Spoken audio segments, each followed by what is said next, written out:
everybody, and welcome to episode 119 of the Let's Play World. Last episode of the year, and as promised, we're going to do a lot of redstone today. We're going to start off back in the city, and I want to show you a few things I've been working on in between episodes. Added a few more lights to some of the tall buildings. I removed all of the borders and boundaries in the city, so basically the iron golems and the villagers are kind of free to go where they want. I did a little bit, you can kind of see where I put some like fake walls back there. It's not actually a full building, it's just a wall, again to kind of block out the green so that we can't see through there. As we walk down here, there's a couple of changes I made. First one you're going to notice is this big Independence Hall style building. I figured out how to make it taller. So starting at the bottom here, you'll notice I punched out a hole in the wall. This was just sort of a boring wall, and I added a tiny little balcony. And then this here, I widened it. It was a little bit skinnier by one block on each end. And by widening it, I was able to extend this and then add a little top to it. And I think it looks like a million times better. Really, really good looking now. Over here, I did one other thing. I raised the door up one block and just added a couple of stairs. And I think that also makes this building look a little bit more finished and substantial. For those of you who watched my month-end video, the December month-end video, you know a lot of this already, but basically, going forward, I'm going to focus on the Let's Play world, and I think between now and 1.20, we might add a couple of data packs, just so we have a couple of, like, quests, you know, maybe some unique armor to find or something like that. Nothing really game-changing, and nothing that's gonna, like, break the vanilla experience, but I do want to play with data packs a little bit while we wait for 1.20 to come out. And the other thing I shared was that we are basically going to finish two more projects. We're going to finish the casino, and we're going to build the Salesforce building, and then we're going to move on to a brand new base. I do have a plan on where we're going to put the base, and I have a rough idea of the style that I want to do. And I'll just kind of describe it as kind of not medieval, but kind of cyclopean. I don't know if you've ever read any like H.P. Lovecraft or Call of Cthulhu, where he kind of describes the architecture that these monsters have as cyclopean, kind of oversized and odd and that sort of thing.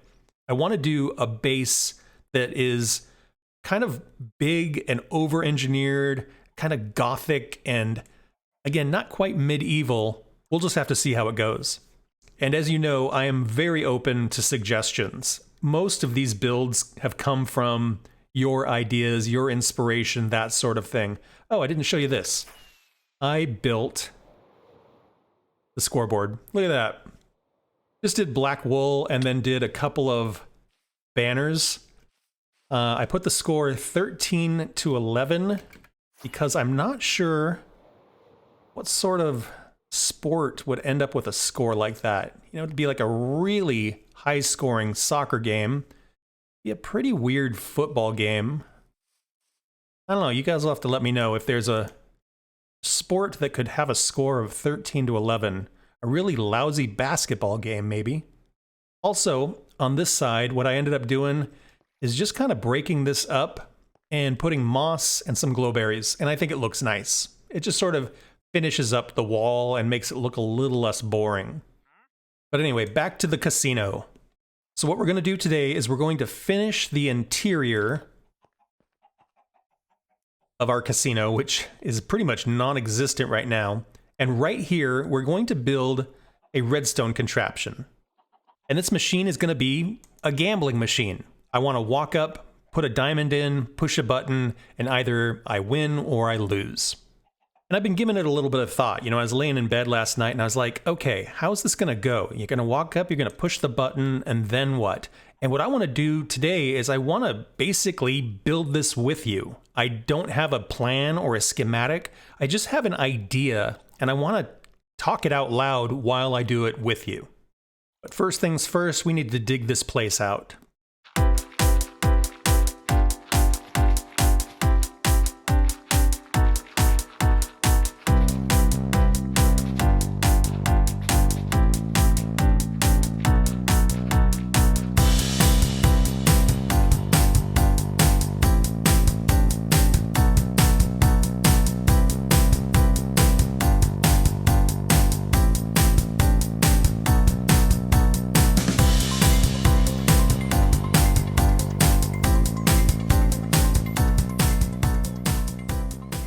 feel like we're looking sufficiently gaudy in here. When we walk in, we have this kind of mottled red carpet here. And then on the walls, these stripes that kind of match the exterior of the building. It's really kind of gross. And then the ceiling, just a simplified version of the floor, and we'll make it go all the way across. And here is where we're going to have the redstone. So the first thing we should do is figure out what exactly we want this contraption to do. So what I'm imagining is there will be a button and there will be a chest, and I will put a diamond or whatever in here, and then I'll push the button, and I will either win or lose. Now, if I win, I will get 2 diamonds. So I'll basically double my money. And if I lose, I get 0 diamonds. And those winnings will be deposited somewhere. Maybe we could do it out of the ceiling. Maybe we could just do it out of the wall. I'll see where that fits. But basically, that's how it's going to go. So we need a button to be our, here we go. And then we need a chest to deposit the diamond.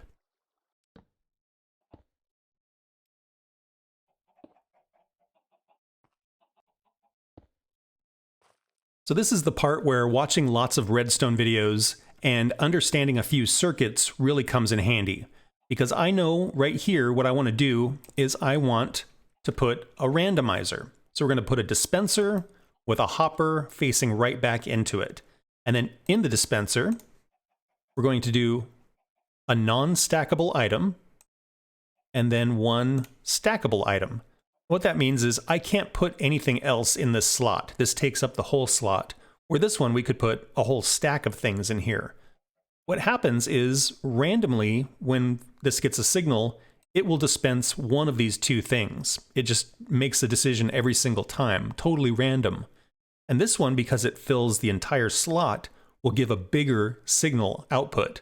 This one, because it's only a fraction of a stack, will give a tiny output. And then what we'll do is we'll put a comparator here to read that. So when the sword gets dispensed, we'll get a bigger signal. And when the redstone gets dispensed, we'll get a tiny signal. Hopefully that made sense. Once we get a little further in and you see it in practice, it'll probably make a little bit more sense. I'm thinking what I'm going to do is put a block out this way. And I want to put a comparator here, facing like that. So that comparator is reading this hopper. We could have put it on any side, but I want to take this signal, I think, out to the side so that I can save some space over here for later. Okay, I'm going to extend this out a little bit. And then I'm going to put some redstone up here. And I'm going to jump up here so we can see. Now I'm going to push the button, and either the sword or the redstone is going to get dispensed. If the sword gets dispensed, this whole line here should light up. And then if the redstone dust gets dispensed, I think we'll just get one of them lighting up. So let's try it. If I can angle so you guys can see. Okay, all of those lit up. One of them lit up. All of them. One of them. One of them. One of them. All of them.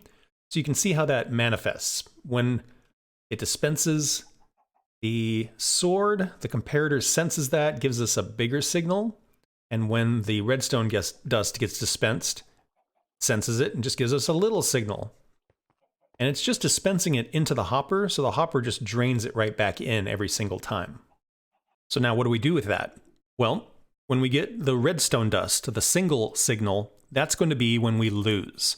And then when we get the sword, the bigger signal, that's going to be when we win. First thing I'm going to do is I'm going to dig out a little bit here, and I'm going to put a hopper facing over that way. And if we were to put something in here, it's just going to drain down into that hopper. So what I want to do is I want to lock that hopper. So let's see. Come down a little further. A torch right there. Now that torch is powering that hopper, and if I put something in there now, they'll just sit there. Okay, so let's take a repeater off the weak signal. So when we get the redstone dust getting dispensed, only this one lights up. So let's take a repeater signal off of that. Now we have a full signal, and let's go and bring that down.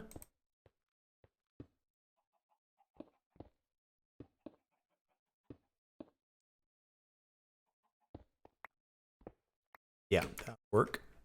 Into the back of that block. So now, when this redstone gets powered, repeater will grab the signal, send it down here, and that will turn off this torch, which will unlock the hopper. So what that means is every single time we push this button, the hopper gets unlocked and it's going to grab the diamond that's in here. So win or lose, this will get lit up and it will grab the diamond. We can give it a shot here. Let's put 53 pieces of stone. I'm going to push the button. Now we have 52. Push the button. Now we have 51. So that signal is coming around, unlocking this for a moment, and draining the diamond out. Now, what if we win? Let's do this. I'm going to pull this corner out, and I'm going to put a dispenser facing up, and then I'm just going to put a piece of carpet on top of it. There we go. It's okay. Then this out here. So I want to bring this signal, the winning signal, around. Let's do the same thing. We'll grab another heater.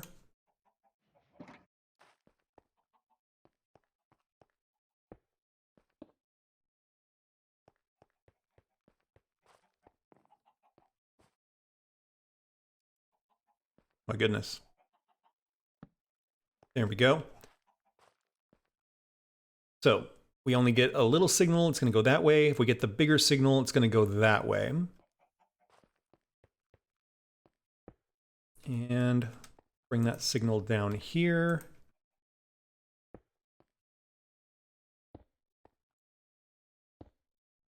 Now, if I just take this signal and put it into the back of that dispenser, what would happen is I would put my diamond in, I'd push the button, and if I won, signal would come around and I would get 1 diamond back. So I would just break even. I would never win. I just wouldn't lose my money. So we want it to dispense 2 diamonds. Now I happen to know a block that will do that, and that is the observer. The observer watches right here, and if something changes, it sends a signal. So for example, if a signal comes through, so you saw we got a signal there. Okay, if I push the button, we get a signal. And when the button went up, we got another signal. So what we're going to do is we're going to put an observer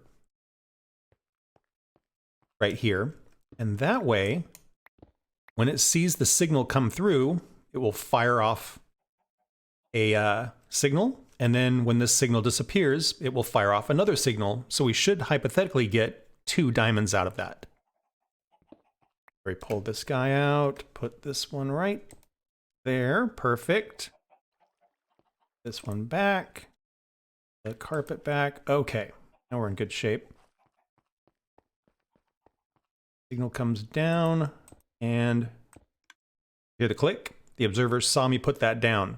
So now when we get a winning signal, this lights up, observer goes, I see it. This turns off, observer says, I see it. We should get 2 diamonds. And that's it, right? Let's go grab some diamonds and give this thing a shot.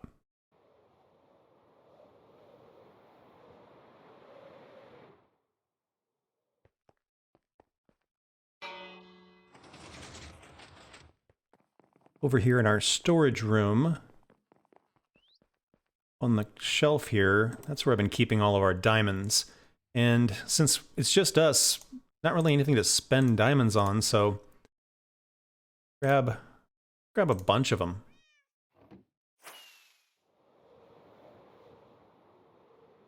Man, that tower looks so much better. It looks so good.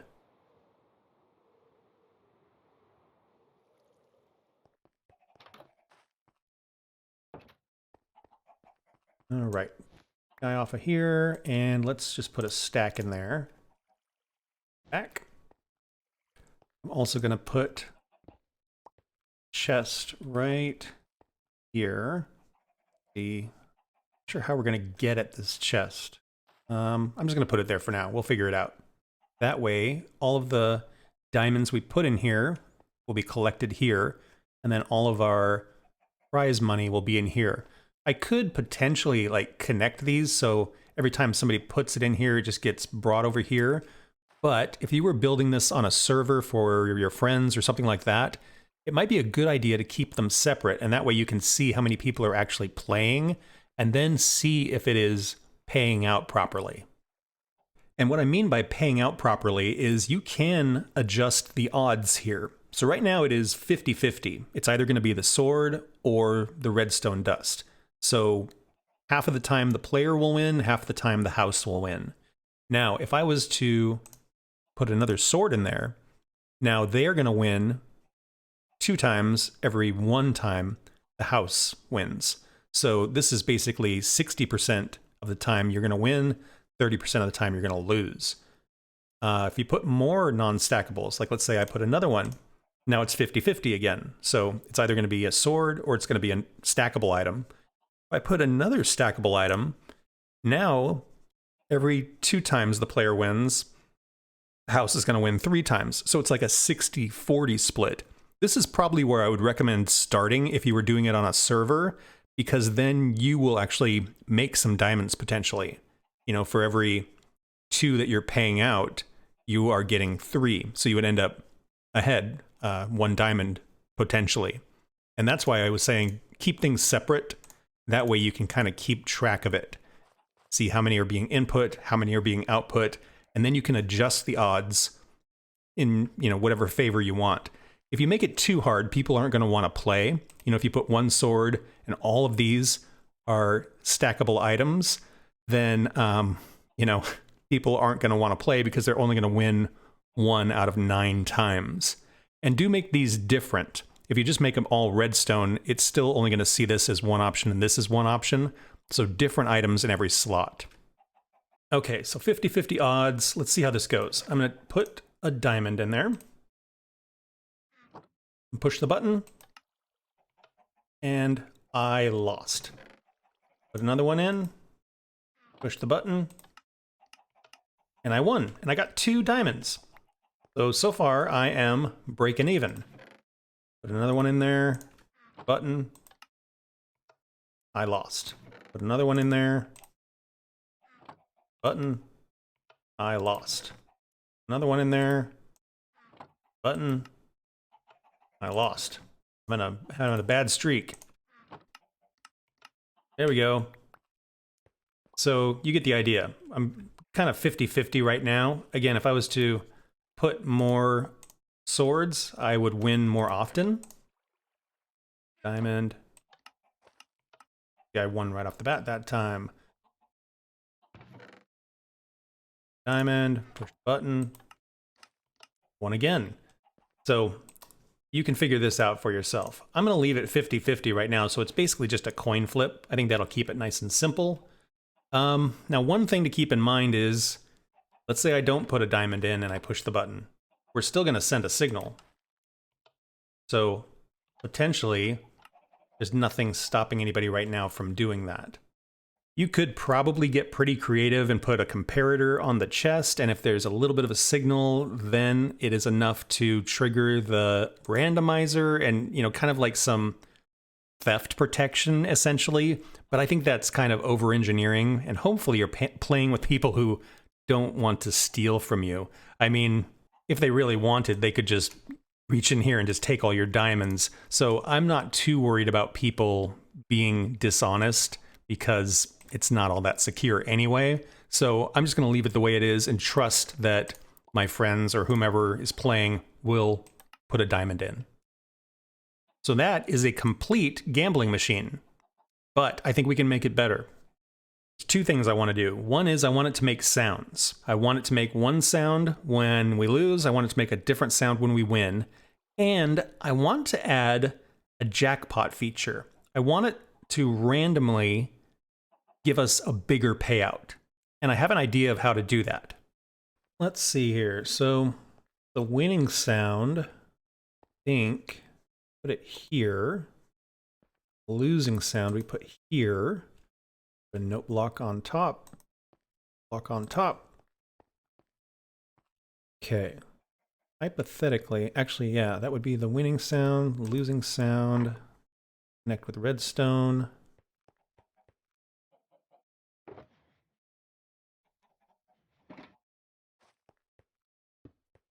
Let's see how that works. Oh, I should make them different sounds so I can tell which one's going off.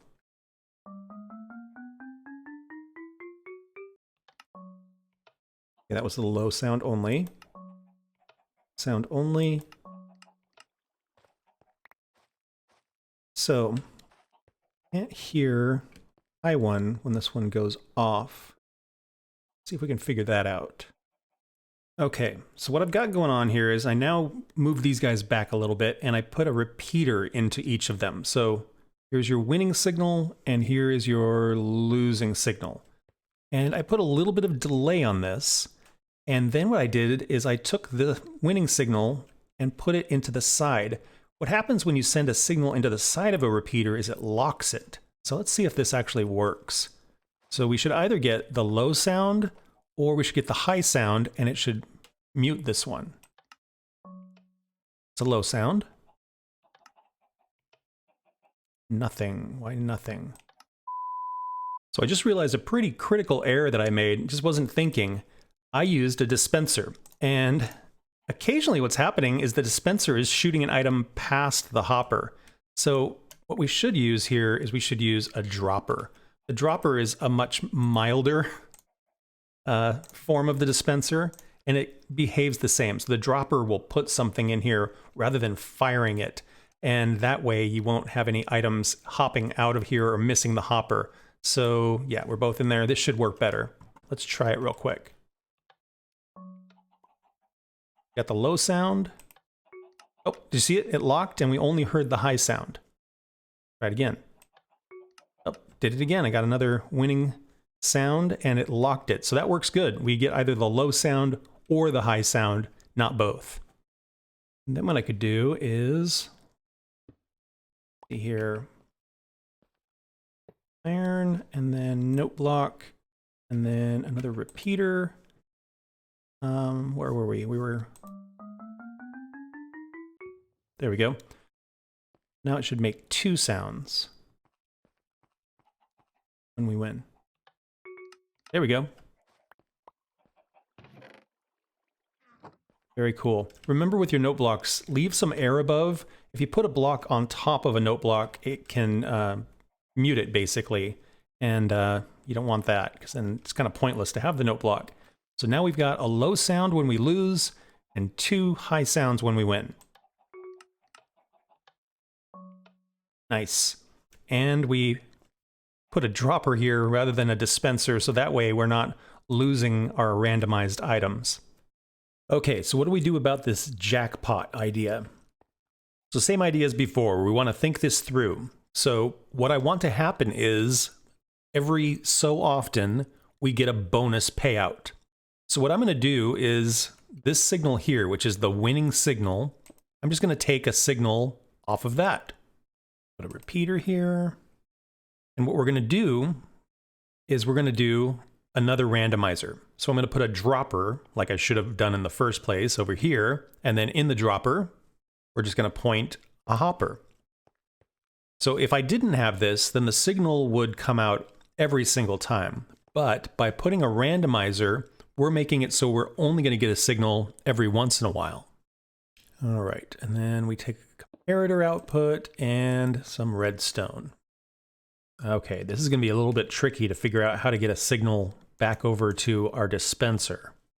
Well, let's figure out how to build a little clock here. So we're going to get the winning signal that's going to hit this randomizer, and so we will get a signal every once in a while, which will come over here. I think what we're going to do is put a dropper here, and then again a hopper facing back into it. Let's see, we're going to take a comparator output from the hopper, a comparator output from the dropper. Those are each going to run into a block. Then I'm going to do a sticky piston here and a sticky piston here. Yes. We're going to put dust right here and dust right here.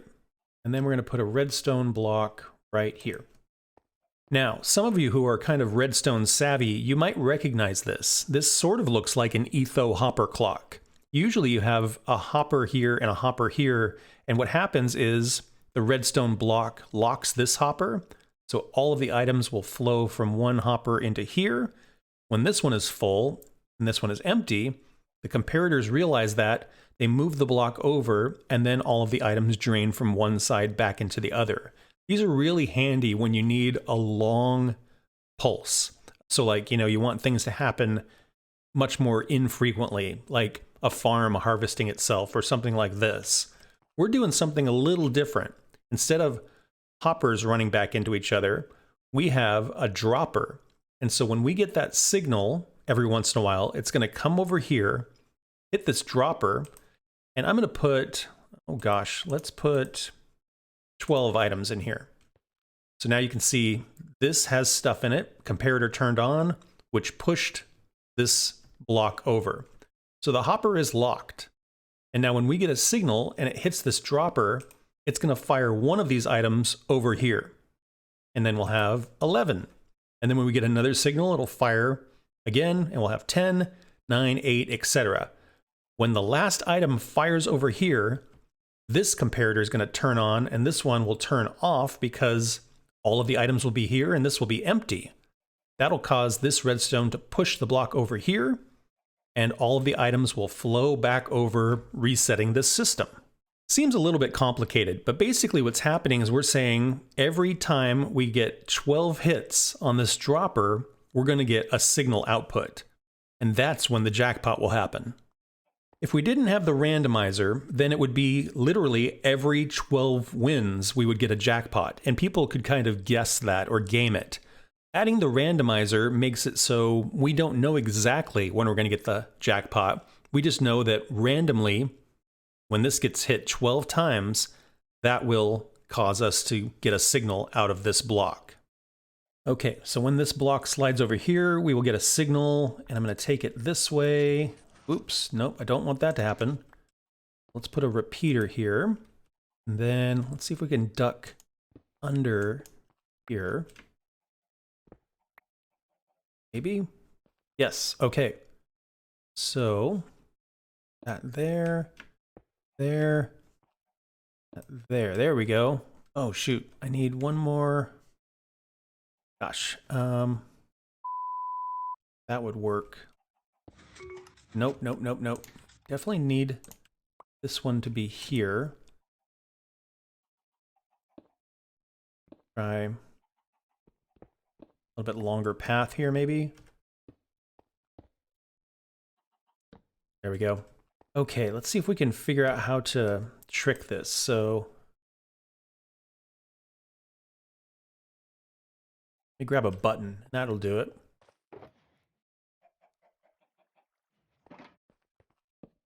I have 11. I have 10. You get the idea. 3, 2, 1. Okay, so what's going to happen here when I push this button, which will simulate a signal coming through here, is this will be full, this will be empty, and this block is going to scoot over. When it scoots over, it'll send the signal over here, and we will get 2 diamonds dispensed. There we go. Now what's going on is everything's draining back over, and then it moves over to lock the hopper again, resetting the system. So what will happen when we get a win that also triggers this is we will get our winnings, plus we will get 2 more. Now this whole jackpot thing, this is purely icing on the cake. What we had before this was a perfectly serviceable gambling machine. It was functional, it was predictable, it was programmable, it made noise. So this whole jackpot thing is just extra. And if you want to be extra or try these kinds of things, awesome. But it's still a really cool machine, even if you don't get into all of this stuff.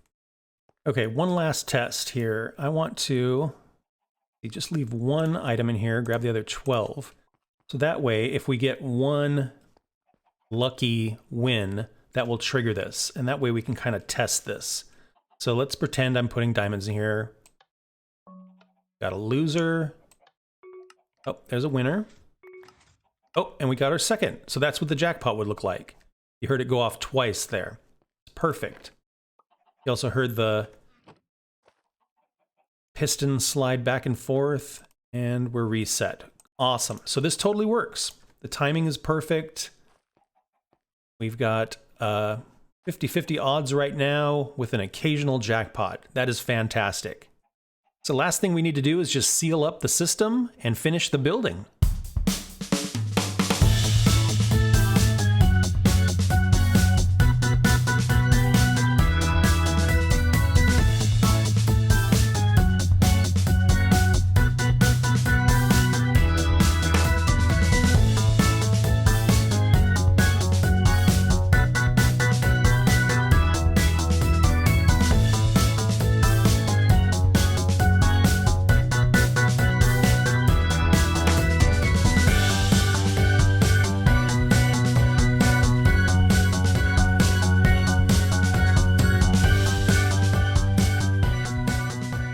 The casino is all finished.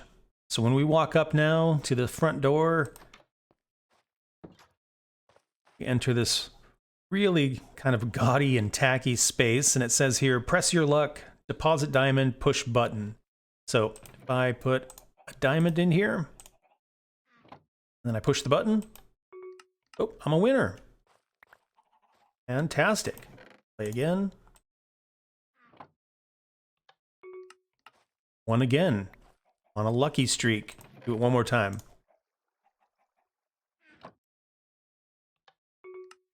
Wow. Pressing my luck, just like it says. Oh, that's that. So I've got two doors here. This one, can't really go very far, but I can get at the diamonds that have been put into the game. And then over here in this door, I can get at the rest of the redstone if I need to do any maintenance or update anything, change the odds, things like that. Pretty cool little device. Hopefully you got something out of that as far as watching me build it, watching me kind of reason out what to use. Like I said, the more you do this, the more familiar you get with the different circuits that are available. And there's lots of them, but typically I use the same ones over and over for a lot of the builds that I do because I'm doing similar things. You know, I'm timing things or delaying things or doing a if this or that, you know, all kinds of different logic. And it just takes practice. Today you got to see a randomizer. You got to see how a observer can be utilized. You got to see how note blocks work. You saw me build kind of a modified etho hopper clock that we were using as kind of a counter. So a lot of different things going on here. I hope this inspires you to build something similar. You know, the games can be pretty fun to design and to build. And if you have people to play them with, that's a lot of fun too. And now that the casino's done, that means there's just one more build to do in the city, and that's the Salesforce building. And we're going to tackle that next week. Thank you all so much for watching. I hope you had fun. Please like and subscribe if you want to follow along on the adventure. And I hope to see you all in the next one. Bye-bye.